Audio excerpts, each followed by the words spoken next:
വിജയപീഠത്തിൽ മകൾ ഉയർന്നു നിന്നു. ഹൃദയം മുഴുവൻ കവിഞ്ഞു വരുന്ന ആ നിമിഷം, വിജയത്തിന്റെ നിമിഷം. ചാമ്പ്യൻഷിപ്പ് നേടി.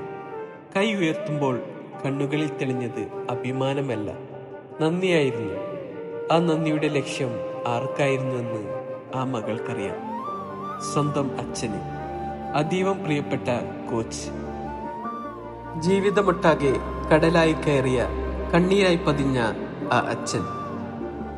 അച്ഛൻ ആദ്യമായി അവളുടെ ചെറുകൈ പിടിച്ചപ്പോൾ പറഞ്ഞത്, ഈ കൈകൾ ഒരിക്കൽ ലോകം പിടിക്കും മോളെ. അവൾ അങ്ങനെയൊരു സ്വപ്നം കണ്ട് വിശ്വസിച്ചില്ല. പക്ഷേ ഈ അച്ഛൻ വിശ്വസിച്ചു. വിശ്വാസം മാത്രമല്ല, തന്റെ മുഴുവൻ മനസ്സും കാലവും അർപ്പിച്ചു. ലോകം അവളിൽ ഒരു പെൺകുട്ടിയെ മാത്രമാണ് കണ്ടത്. എന്നാൽ അച്ഛൻ ഒരു ചാമ്പ്യനെ കണ്ടു. അച്ഛൻ കോച്ചായി തന്നെ മാത്രമല്ല, ഒരു നേരം തള്ളി നീക്കിയ ഭക്ഷണം, കുടിക്കാതെ നിന്ന വെള്ളം, ഉറങ്ങാതെ കാത്തിരുന്ന രാത്രികൾ, മകൾക്ക് നേടിക്കൊടുത്ത കരുത്തിന്റെ പാഠങ്ങൾ. ആം റെസ്ലിംഗ് മാത്രമല്ല, ജീവിതം എന്ന അത്യന്തം വലിയ മത്സരത്തിന് അച്ഛൻ തന്നത് ശീലമാവുകയായിരുന്നു.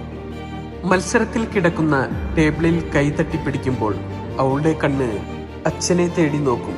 ആ നേത്രങ്ങളിൽ പതിഞ്ഞിരുന്നത്, ഞാൻ ഭയപ്പെടുന്നില്ല അച്ഛ, നിങ്ങളുടെ കയ്യിൽ ഞാൻ വളർന്നതാണ്.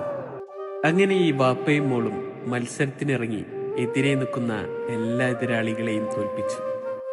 മകൾക്ക് ഈ വീര്യം പഠിപ്പിച്ചത് ഈ വാപ്പയാണ്. എന്റെ കോച്ച്, എന്റെ ദൈവം.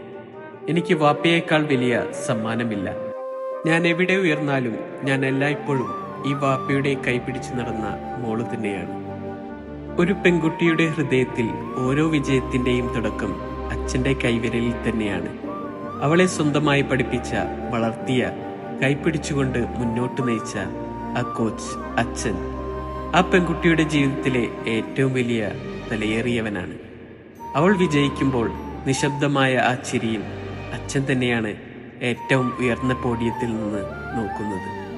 ഇനിയും ഈ വാപ്പയ്ക്കും മോൾക്കും ഒരുപാട് വിജയങ്ങൾ കീഴടക്കാൻ സർവേശ്വരൻ അനുഗ്രഹിക്കട്ടെ, ദീർഘായുസ് നൽകട്ടെ എന്ന് ആത്മാർത്ഥമായി പ്രാർത്ഥിക്കുന്നു.